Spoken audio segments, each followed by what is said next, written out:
some of Penn State grads. I was at the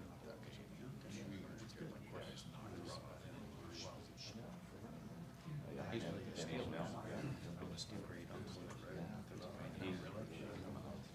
It's great. He was impressive in that game against Penn State. It was a good game. Okay. And he's right. Flag free. So that guy. Yeah, there's less than 10. Even 30 pounds more in the grand. Yeah, let's go. And Louisville.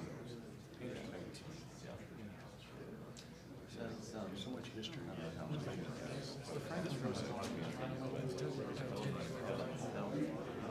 That was very well. United Group Services. Yeah, it's from Cincinnati. Yeah, he's a friend of mine. How long have you lived here? I've been here since '99. He's a great man. He's very active.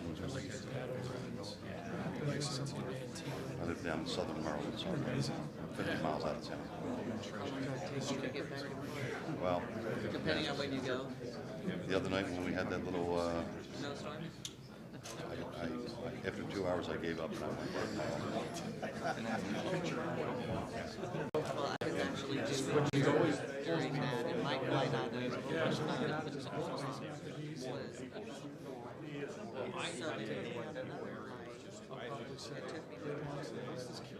then they took then they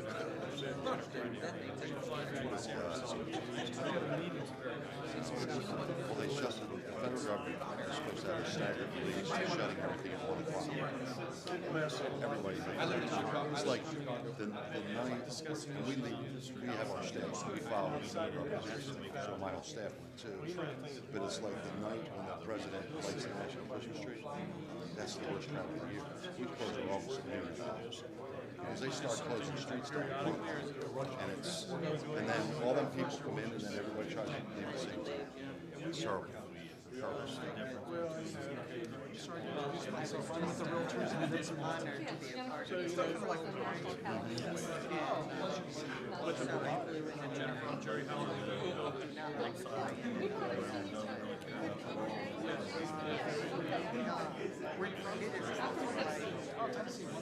We have an office here. Yeah. Do a long shot. Do you know Bob Turner? Yeah. There's actually, what's that airport in Pasadena that John McCain? Oh, yeah, there is. Southwest flies in and out there. Yeah, from Omaha. You would have been, you had to make 2 stops. I think he's near Nashville. Which, quite frankly, Yeah, the joys of travel. I love how the convention. We have our, we'll go back and we have it out there about every 5 years. We'll be there next year. But it's still a lot of land, and then we go back and Yeah. next 2 times we'll be there. Dead of winter and then I think they can now. Oh, yeah. How many do you have? We typically have 25. Yeah, I think that's 200. And your economy is booming. Oh, yeah, I've actually fly there today. Tennessee meeting is in Murfreesboro. The bad part is construction always under construction, but I have too many seats.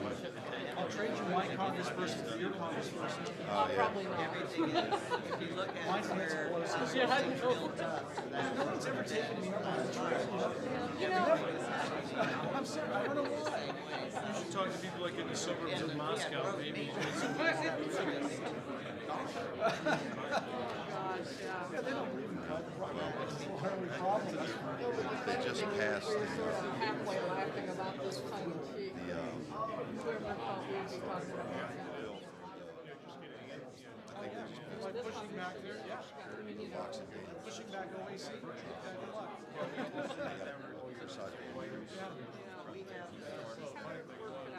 Yeah, they do.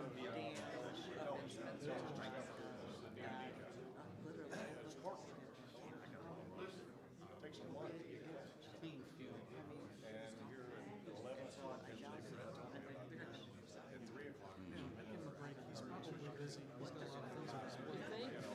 We had never seen anything like it, so then we went back.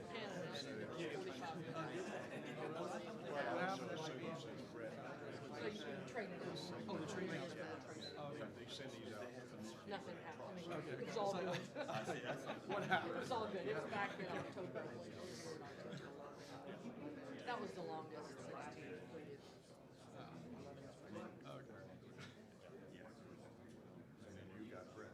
I'm almost afraid to look at the news tonight. There's a chance.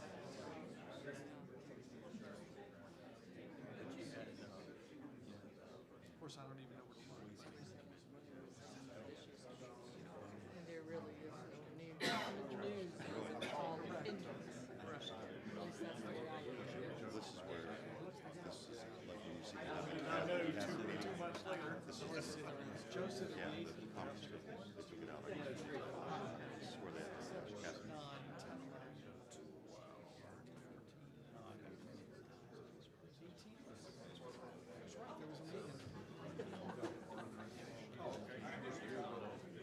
Yeah. So you have offices in DC. Yeah, we're actually right downtown here. Oh, great. We have one at the law. Then you could just. We're out by Union Station. Walking distance to Capitol. Yeah, I've seen your offices. My daughter used to work there. And they were closed. I remember, walking past them. That area's gotten better. As that. Pretty much what I read. Such a sweet area. The country has no clue.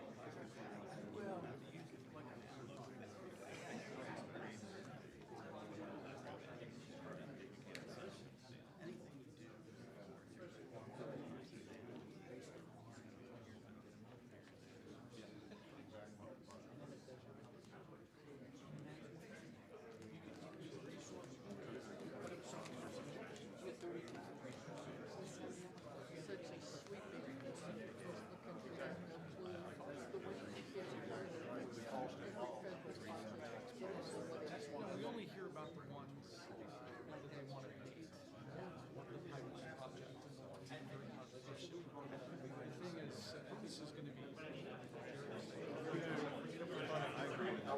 which really benefits our communities. So much money. I used to do Obviously, we'll benefit our public transportation. We've got, I guess the worst case scenario, we have one which can help with Suffolk, but its location.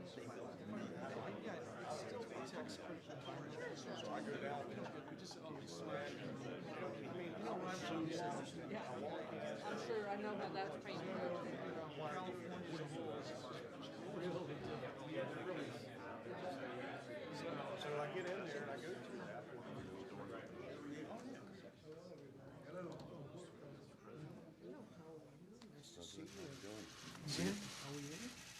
Nice to see you. Good morning, everyone. Today we're taking another historic step in our campaign to slash job-killing regulations and improve the quality of life for all of our citizens. In the past, many of America's most critical infrastructure projects have been tied up and bogged down by an outrageously slow and burdensome federal approval process, and I've been talking about it for a long time, where it takes many, many years to get something built, done in any way. The builders are not happy. Nobody's happy. It takes 20 years. It takes 30 years. It takes numbers that nobody would even believe. These endless delays waste money, keep projects from breaking ground, and deny jobs to our nation's incredible workers. From day one, my administration has made fixing this regulatory nightmare a top priority. And we want to build new roads, bridges, tunnels, highways, bigger, better, faster, and we want to build them at less cost. That is why, for the first time in over 40 years, today we're issuing a proposed new rule under the National Environmental Policy Act to completely overhaul the dysfunctional bureaucratic system that has created these massive obstructions. Now, we're going to have very strong regulation, but it's going to go very quickly. And if it doesn't pass, it's going to not pass quickly. It doesn't have to take 10 years or much longer than that. These proposed reforms will reduce traffic in our cities, connect our rural communities, and get Americans where they need to go more quickly and more safely. We're pleased to be joined by Secretary David Bernhardt Secretary Elaine Chow, Administrator Andrew Wheeler, and Council on Environmental Quality Chairwoman Mary Newmeyer. They've done a fantastic job on this. Also with us are representatives of the American workers from across the country, including President of the North America's Building Trades Union, Sean McGarvey, President of the National Cattlemen's Beef Association, Jennifer Houston, President of the American Trucking Associations, Chris Spear, and many other leaders of labor and industry. America is a nation of builders. It took 4 years to build the Golden Gate Bridge, 5 years to build the Hoover Dam, and less than 1 year, can you believe that, to build the Empire State Building. Yet today, it can take more than 10 years just to get a permit to build a simple road, just a very simple road. And usually you're not even able to get the permit. It's unusual when you get it. It's big government at its absolute worst, and other countries look at us and they can't believe it. For example, in North Carolina, it took 25 years to begin construction of the Mark Bass Knight Bridge. In Alaska, improvements on a 15-mile stretch of Sterling Highway, the only road connecting local communities to the rest of the state, and a very dangerous area. It's been delayed for over 15 years, but we're getting it started. In Washington State, it took 2 decades to finish environmental reviews for the runway at the Seattle-Tacoma International Airport. Think of that. It takes decades. The United States will not be able to compete and prosper in the 21st century if we continue to allow a broken and outdated bureaucratic system hold us back from building what we need. The roads, the airports, the schools, everything. Right now, it takes over 7 years, and oftentimes much longer, and 7 years is like record time, to complete approvals for a simple highway, the simplest of them. With today's proposed reforms, we will reduce that number by more than 70%. We'll cut the federal permitting timeline for major projects down to 2 years, and ideally we're going to try and get even less than that. So you'll be, instead of 21, 22, 25, 8, 9, 12, 15, we're going to get it down to 2 years and maybe less, with strong regulation, especially environmental and safety regulation. But we'll get it down to a very low number, and we're going to do it fast. We're doing it with a rule change that just is being signed. In the past, those seeking infrastructure permits have had to go to numerous federal departments all over. Numerous, and numerous means many, many, sometimes to get the same exact change, but you had to get them from different departments.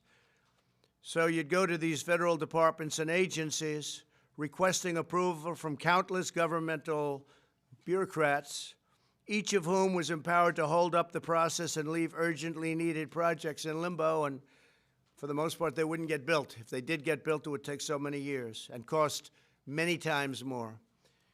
But our new one federal decision policy, it's called one federal decision, requires agencies to work closely together to promptly deliver one decision. Yes, the entire process will be completed. The entire federal government approval process will be done. We're also cutting red tape by allowing federal departments to increase the use of documentation prepared by state, tribal, and local governments. This is just common sense, and there's no need to do all of the duplicate work. So much duplication. You'd go for a permit, you'd have to go for another permit. They turn out to be all the same permits. You're just going to different agencies to get the same approval.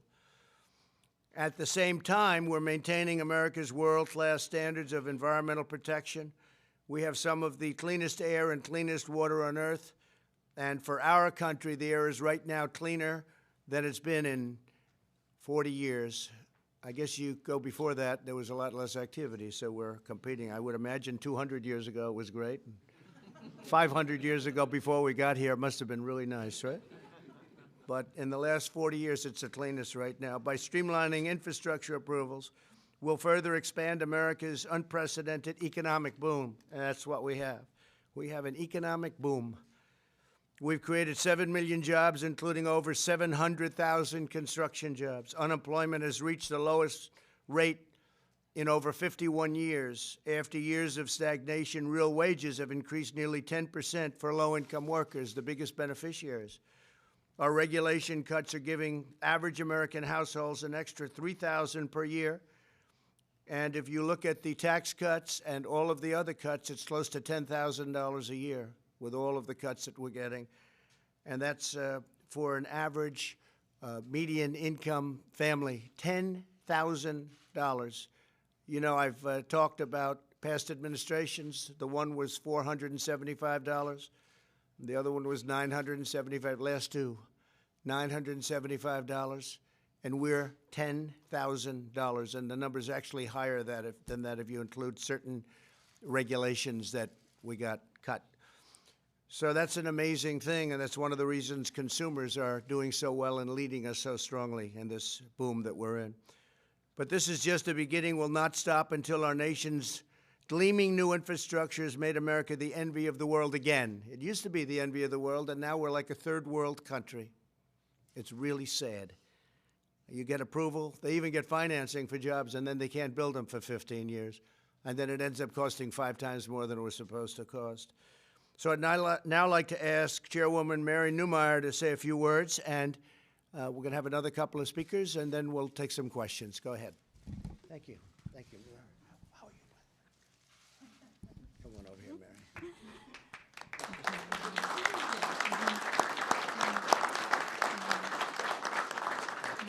Thank you, Mr. President.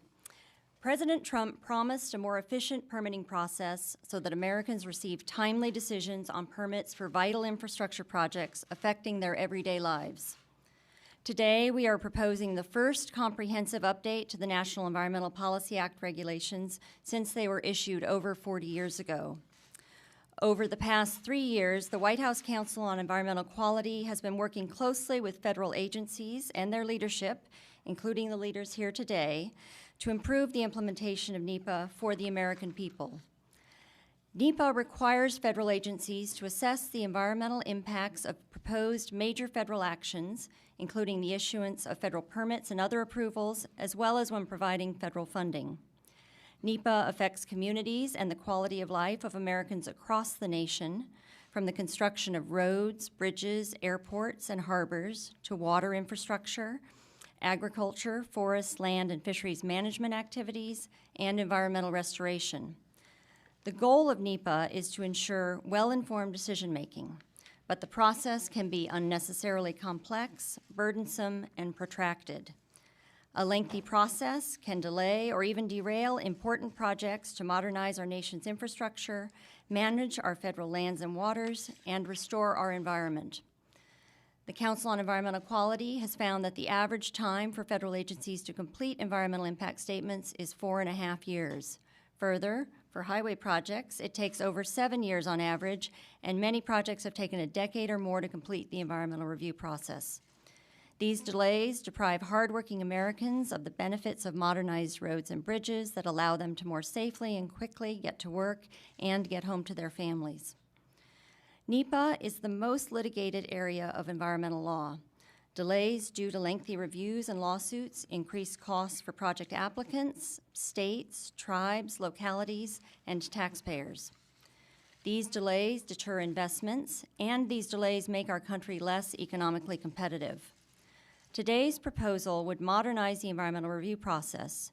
The proposed rule would make common-sense changes to establish a presumptive 2-year time limit for environmental impact statements, require federal agencies to request information from applicants and the public earlier in the process, increase coordination by agencies to reduce delays, avoid duplication by facilitating use of documents required by other statutes or prepared by state, tribal, or local agencies, and ensure that the regulations reflect current modern technologies. The proposed rule would provide for a faster process while ensuring that agencies analyze and consider the environmental impacts of proposed actions and reasonable alternatives to address significant impacts. It's important to note that the proposal would reform the process of gathering information on environmental effects, but would not change any substantive environmental law or regulation, such as the Clean Air Act, the Clean Water Act, and the Endangered Species Act. Nothing in the proposal would eliminate the protections that Congress has enacted to safeguard our environment and the American people.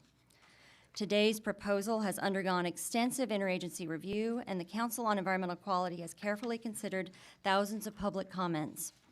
Under the President's leadership, the administration is committed to ensuring that we are good stewards of our environment while supporting American prosperity. As we move forward with this proposed rule, we will remain focused on improving the environmental review and permitting process while ensuring a safe, healthy, and productive environment for current and future generations of Americans. Mr. President, thank you for your leadership and support. I appreciate it. Thank you.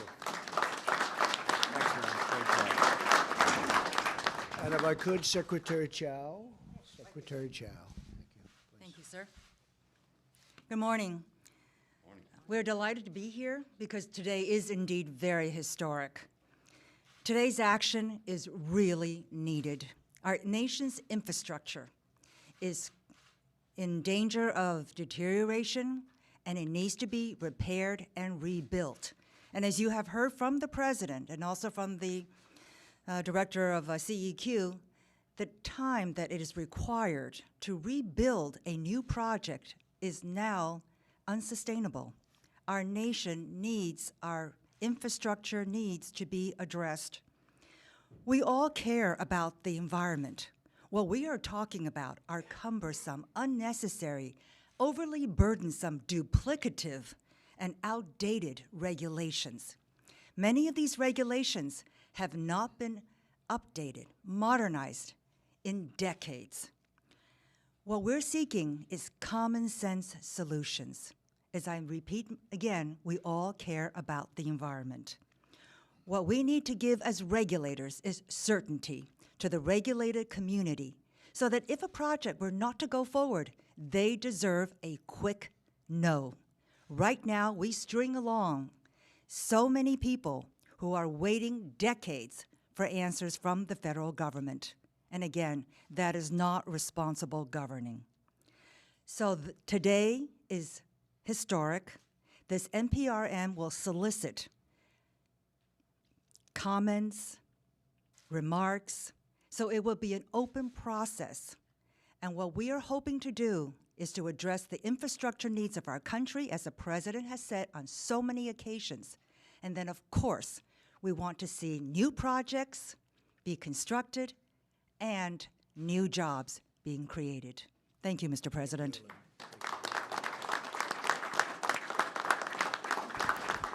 Thank you, Elaine. I want to also thank Elaine for doing a great job. She's doing a fantastic job. Secretary Bernhardt, please. Sir. Mr. President, thank you for the introduction and for the honor of being here today. I'm thrilled. For those of you that don't practice in this area, let me tell you, this is a really, really big proposal. This proposal affects virtually every significant decision made by the federal government that affects the environment. And I believe it will be the most significant deregulatory proposal you ultimately implement. Well, big statement. The reality, here's the bottom line. You have been crystal clear since the day you arrived here that you wanted to have a common sense approach to ensuring that the government made better decisions for the people. And what you see here today are the people. And the reality is that the NEPA law serves an incredibly noble purpose. At the heart of the law, it establishes and ensures that we as government decision makers think about the consequences of our action before we make them, that we consider alternatives to our action, and that we receive the participation of the public before we make the action. And everything in this rule does precisely that, sir. But when I arrived at the Department of the Interior, it took on average the Bureau of Land Management 5 years to complete an environmental review document. We now are doing those in an average of 1.2 years. And the consequences are far-reaching. For example, The quicker we can do our environmental reviews for Indian schools means the sooner students can have safer schools to go to school in. The quicker we can improve and enhance our visitors centers and national parks means the sooner people can enjoy those parks. We even have the same process here for NEPA is utilized when we're thinking about good things to do for wildlife. And the longer it takes to implement those conservation actions, the more delayed those are. Our firefighters depend on the speed of environmental review to do our treatments in the forest. Our ranchers, which are here, depend on the speed of our environmental review to know whether or not they're going to have grazing opportunities next year. Our farmers need to know that they can depend on our decisions so that they can know that our water operations are likely to be consistent and secure. And what you're doing here is a very big thing. We have, in the last 40 years, we've gone backwards. And your actions are changing that, and it's a big step forward. So thank you, and thank you, Mary.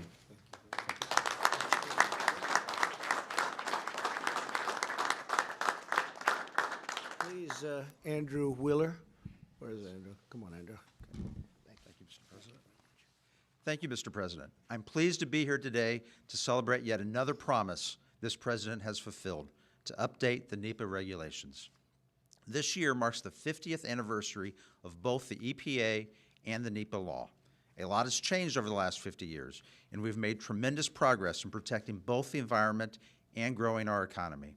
From 1970 to 2018, the emissions of the 6 criteria air pollutants have decreased by 74%, and all 6 have gone down during the Trump administration. Likewise, on the water side, in 1970, over 40% of our nation's drinking water systems failed to meet the EPA standards. Today, over 92% of all water systems meet the EPA standards every single day. At the same time, our economy has grown by 275%, with record-breaking growth over the last 3 years. All of our major environmental statutes have been updated over the last 50 years, and the regulations under those statutes multiple times. The NEPA regulations should have been updated and modernized decades ago. It is long overdue. We have had incredible advancements in environmental protection, and the NEPA process has not kept up to date. It is important to remember that NEPA is mostly about process. Today's changes will have no impact on the important safeguards of our nation's environmental statutes, such as the Clean Air Act, the Clean Water Act, or the Superfund process. The NEPA process today is too bureaucratic and burdensome and has delayed important environmental projects. The permitting process for a new drinking water plant, flood control project, or waste facility can take years, if not decades. The NEPA process today is more about preparing documents for litigation than protecting the environment. NEPA established a simple but important principle that the federal government consider the impact of its actions on the environment before committing resources. The NEPA process has lost sight of that goal. Over the years, step after step has been added to the NEPA process, creating a Frankenstein of a regulatory regime. Today's proposal would empower lead agencies to make executive decisions when more than one agency is involved in the process, and will streamline the permitting process without compromising environmental protections. This streamlined approach to NEPA will free up countless career employees to focus more of their time protecting the environment instead of protecting the jobs of attorneys who sue to stop each and every project. NEPA was not meant to be a welfare program for trial attorneys. I want to congratulate the President for his leadership and the Council on Environmental Quality and our sister agencies who have put so much time into this proposal. This proposal is yet another bold step this administration is taking to modernize the federal bureaucracy and our permitting programs for the benefit of all Americans. Thank you, Mr. President. Thank you.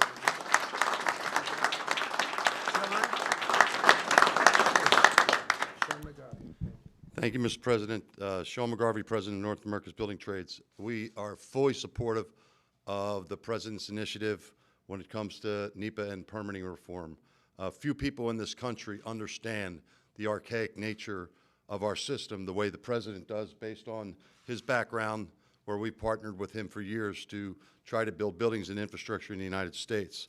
This proposal does nothing to take away from the protections for our citizens, for our taxpayers, for our workers, or for our environment. So on behalf of our membership, we're fully supportive and look forward to the opportunities for thousands, hundreds of thousands, and millions of people to go to work in the construction industry once these reforms are fully in place. Thank you, Mr. President.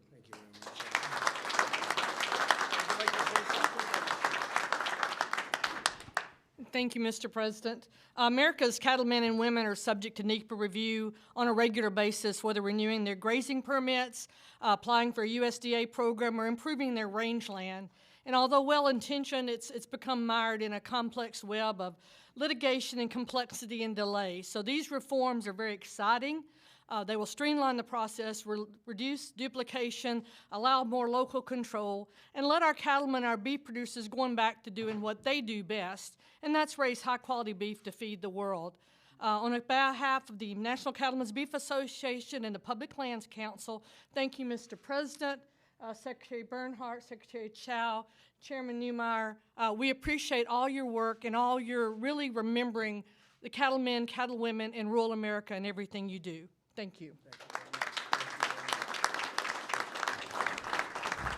And for the cattlemen and cattlewomen, we're signing, as you know, a very big deal, among many other things, with China, probably January 15th. And we just signed a $40 billion deal with Japan that's already kicked in. You see that?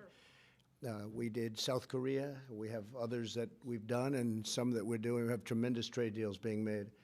And they're actually good deals for our country instead of bad deals for our country. So it's been good. I'm going to Ohio in a little while. We have crowds of people that for 2.5, 3 days have been standing out in the cold. I don't know how they do it. They're strong people. But they've been out there, and it's pretty much 0 degrees. And it's a great state. And we have a tremendous crowd, so I look forward to that. I'll be leaving in a little while. But we'll take a few questions, please. Mr. President, you mentioned the Chinese trade deal that you're working on. You're going to be signing next week, phase 1. Can you give us a sense of phase 2, what you hope to accomplish there, and will you be traveling to Beijing for that? Well, phase 1 is a big, big number. It's a big percentage of the deal. Some would say half, some would say a little less or a little more than half, but it's a tremendous percentage. It's pretty much all for the farmers, also bankers. We also have regulations for a lot of things are covered that people are going to be very surprised to see. But it's a big chunk of it, and we'll start right away negotiating phase 2. It'll take a little time. I think I might want to wait to finish it till after the election, because by doing that, I think we can actually make a little bit better deal, maybe a lot better deal. But phase 1 is a phenomenal deal. Could be up to $50 billion in farm product. So that's something that the most they ever did was $16 billion. So they go from $16 billion to up to $50 billion. So that's numerous times more than they were buying in the past. It's going to have a huge impact. And I see farm prices are going way up. I see corn has just had some big increases over the last little while. Cattle has been doing really well. And the farmers like me anyway. That's what I like about the farmers. But you know what I did do, and you know this better than anybody. They were targeted by China. You know, look, China's negotiating. I don't blame them. But they were targeted. They say, you know, the farmers like Trump, so we'll target the farmers, and they did. And the first year it was $12 billion, and I took $12 billion. I asked Sonny Perdue, Secretary of Agriculture, what do you think, Sonny? He said it's $12 billion.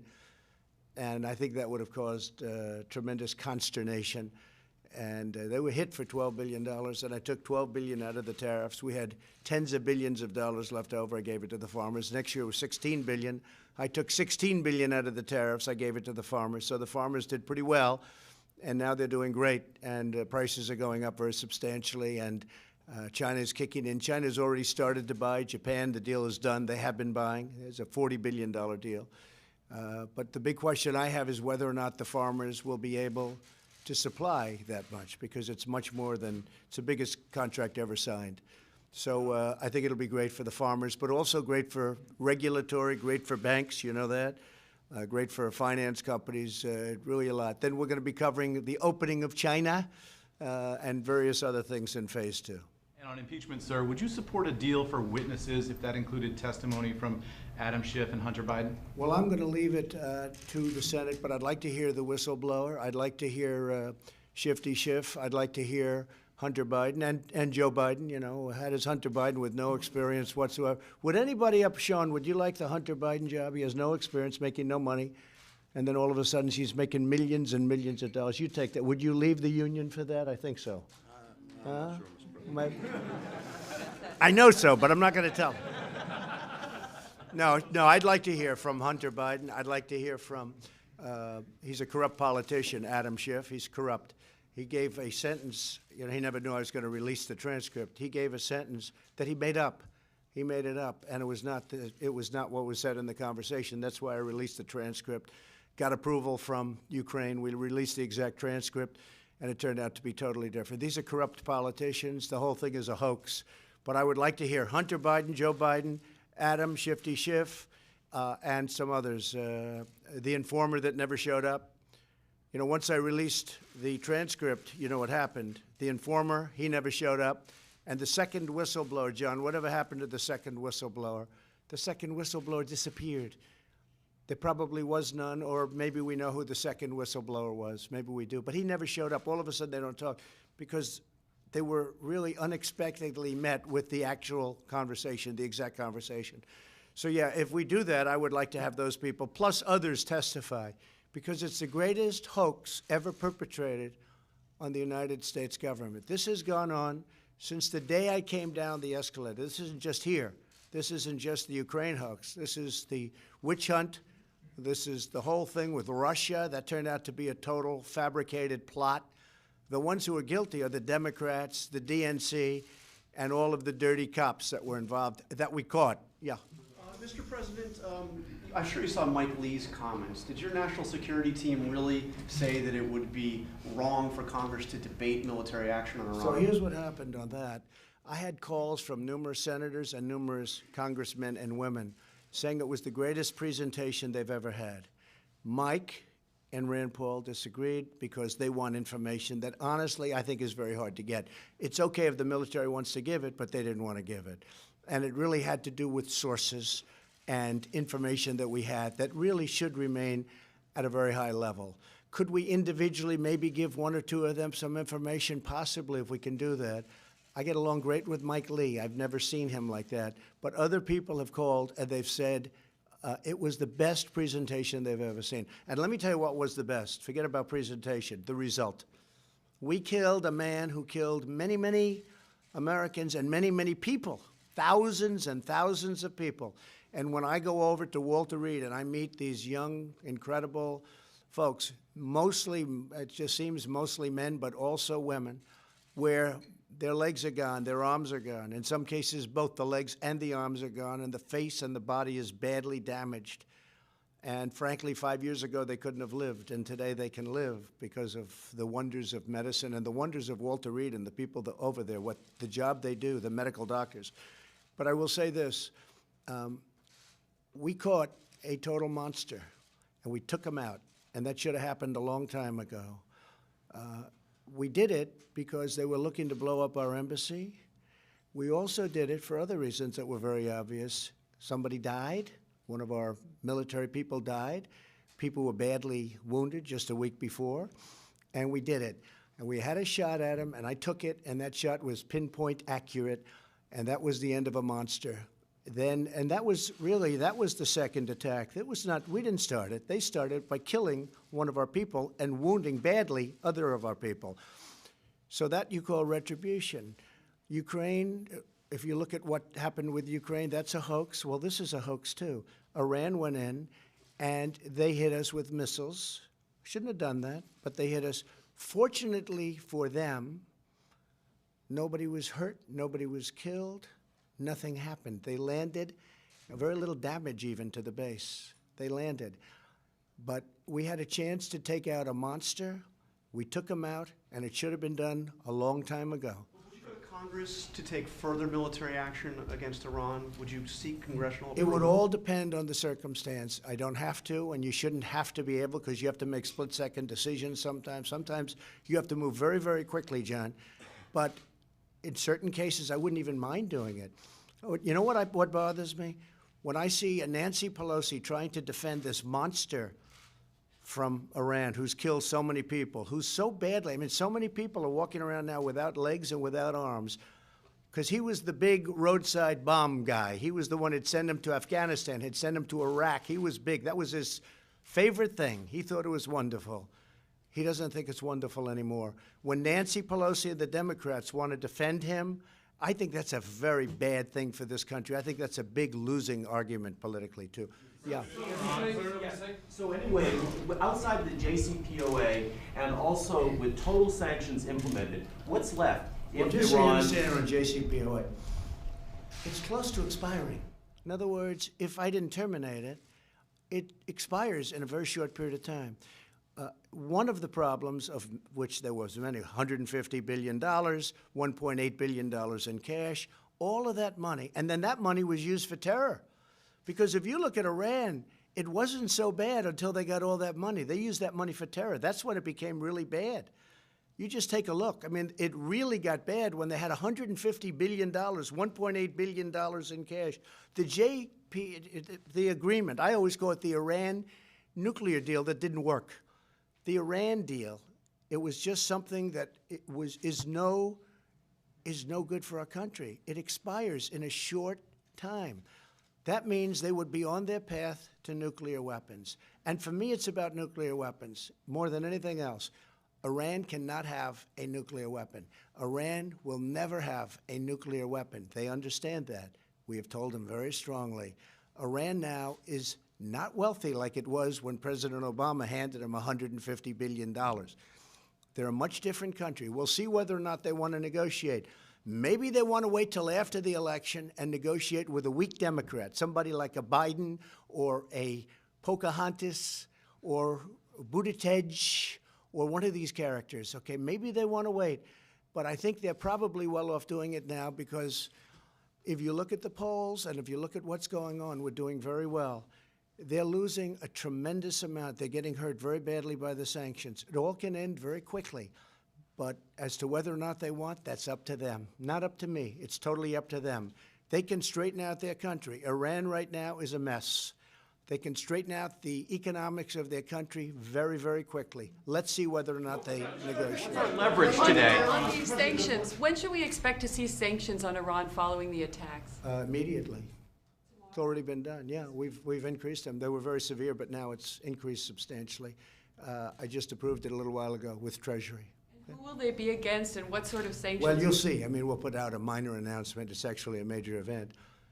It's like this. This is to me a major event, and so far I have had no questions on the fact that we can build a highway in, a small fraction of the time, that we can build all of these beautiful bridges that we want to build, but they can't get approvals. I've had no questions on that. Are you shocked, Sean, when you hear that? No, I mean, Mr. President. honestly, they should be having some questions. Okay, yeah, John, go ahead. Mr. President, the plane that went down Yeah. coming from Iran, what do you think happened to that plane? Well, I have my suspicions. It was very, I don't want to say that because other people have those suspicions also. It's a tragic thing when I see that. It's a tragic thing. But somebody could have made a mistake on the other side. Could have made a mistake. It was flying. It was flying in not our system. No, it has nothing to do with us. It was flying in a pretty rough neighborhood, and somebody could have made a mistake. Some people say it was mechanical. I personally don't think that's even a question, personally. So we'll see what happens. I don't know. I really don't know. I don't want to that's up to them. At some point, they'll release the black box. Ideally, they'd get it to Boeing, but if they gave it to France or if they gave it to some other country, that would be okay, too. I think, ideally, that will be released. I have a feeling that it's just something very terrible happened. Very devastating. Mr. President, Yeah. the situation in Venezuela has not gone as smoothly as some people, likely even yourself, have hoped. What are you prepared to do? Well, I never thought it would go smoothly. Venezuela hasn't gone smoothly since it became a socialist or worse than that country. So I never expected anything to go smoothly. We'll see what happens with Venezuela. They're doing poorly. I mean, there's a great case when I say this country will never be a socialist nation. There's a great case. It was a wealthy country 15 years ago, 20 years ago. That was like a really wealthy country. And now they don't have water, they don't have food. We're supplying a lot of food, we're supplying a lot of water. So no, it takes a period of time. It's been, you know, I've only been here a relatively short period of time. We'll see what happens. Are you prepared to do anything else, change the Well, strategy? I'm not going to say that. No, we have a good strategy, but we're taking care of people. We're helping people. Colombia is helping a lot of people. Some of the nations surrounding are helping people. But I think we're doing a good job. They have a system that right now is very broken. We'll see what happens. Stay tuned. President, Mr. President. Blow up the embassy in Baghdad. Can you provide more details on what that plot was? No, I think it was obvious. If you look at the protests, and this was the anti-Benghazi. This was, Benghazi was a disaster. They showed up a long time after it took place. They saw burning embers from days before. I said, get out today, immediately. They were saying, we think we can have them tomorrow. I said, nope, they got to go right now. And they were on their way very quickly, and they got there almost, I mean, they got there quickly. They could have done that with Benghazi, too, by the way, same thing. Had they gotten there, had they done what I did, you wouldn't know the name Benghazi. It would not be a very famous name. Now it's a very famous name. This was the anti-Benghazi. We got the Apaches there very quickly. They were doing the flares. People didn't know what was happening. But if you look at those protesters, they were rough warriors. They weren't protesters. They were Iranian-backed. Some were from Iraq, but they were Iranian-backed, absolutely, and they were looking to do damage, and they were breaking the windows. And, you know, those are very structurally strong windows, as you know, and they were almost through. And had they gotten through, I believe we would have either had a hostage situation or we would have had we would have had a lot of people killed. Those people were going to do very serious harm. They were soldiers, they were warriors, and we stopped it. We stopped it. That was a totally organized plot, and you know who organized it. That man right now is not around any longer, okay? And he had more than that particular embassy in mind. Do you have a problem with John Bolton testifying in the Senate trial? Always got along with him.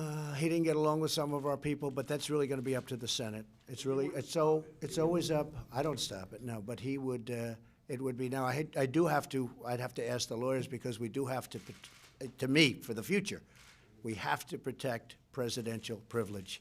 When we start allowing national security advisors to just go up and say whatever they want to say, we can't do that.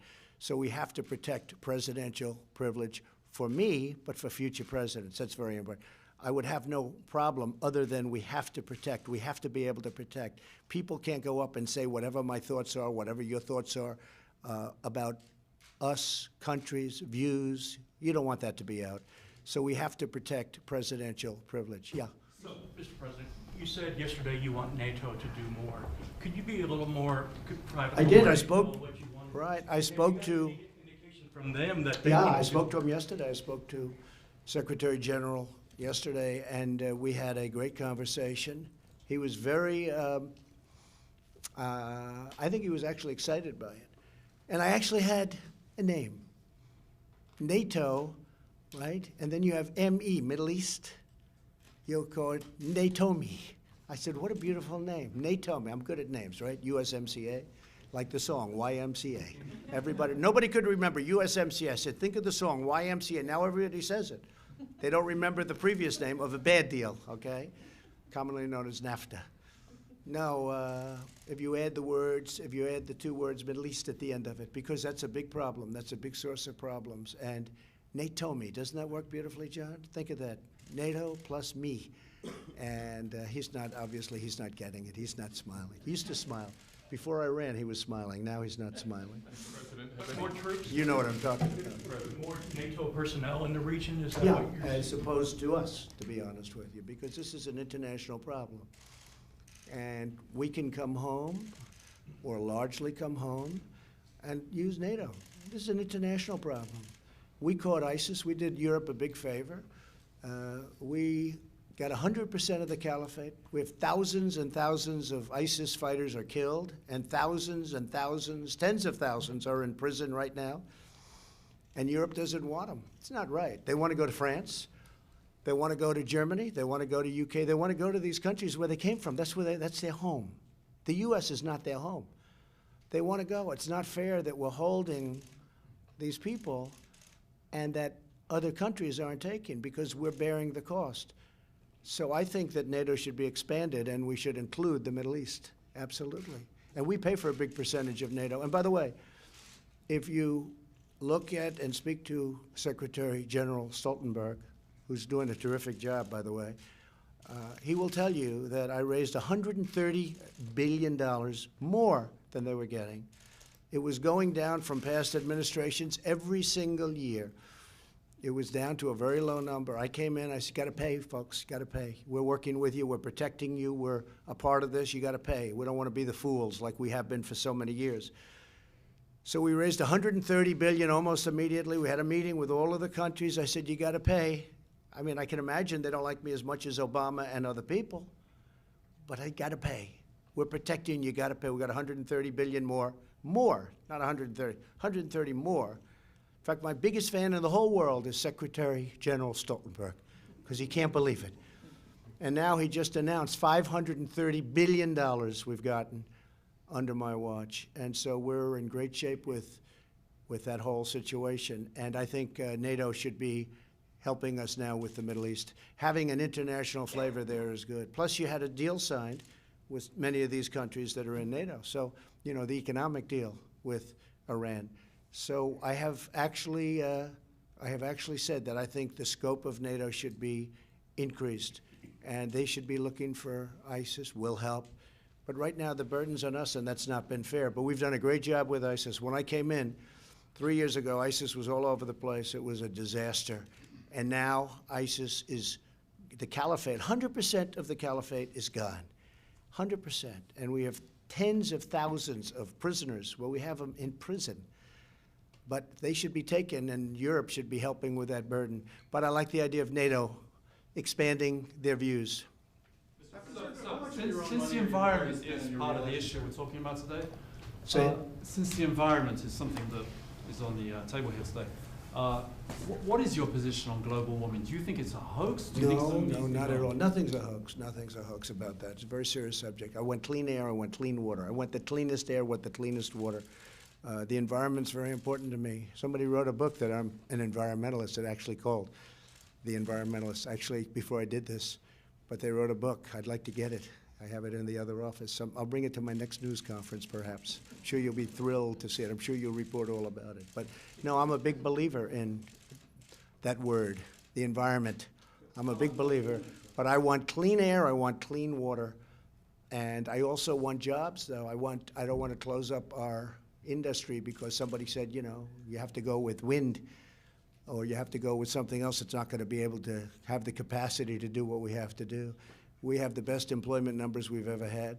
We have the best unemployment numbers we've ever had. So that's very important. All right, one more.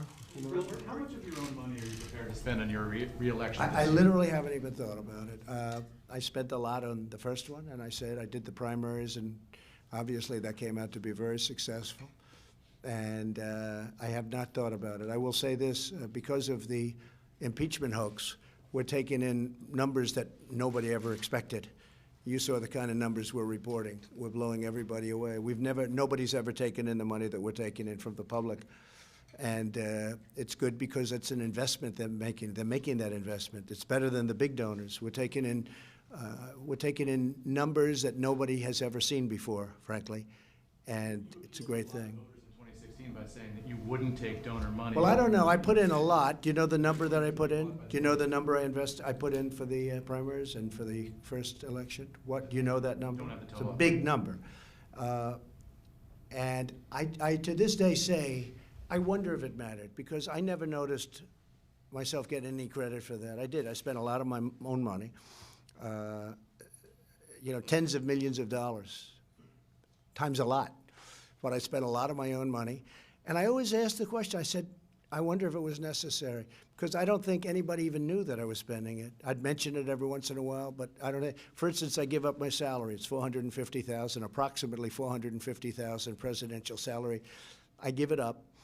It goes to, usually I give it to drugs. I give some to Elaine, sometimes for transportation. But every quarter, I think it's paid on a quarterly basis, I give up 100% of my salary that I make as president. I don't think anybody's written that story. You guys don't want to write that kind of a story, but that's okay with me. Listen, I'm going to Ohio. Some of you are coming with me, and we look forward to it.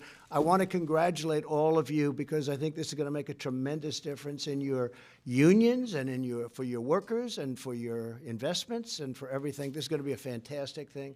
We'll bring numbers down from 20 years to less than 2. We'll bring them down from 10 years. I really think that you'll hit much less than 2, even for major projects. And I want to thank everybody for being here. It's a great honor. Thank you very much. Thank you. Thank you. Thank you very much.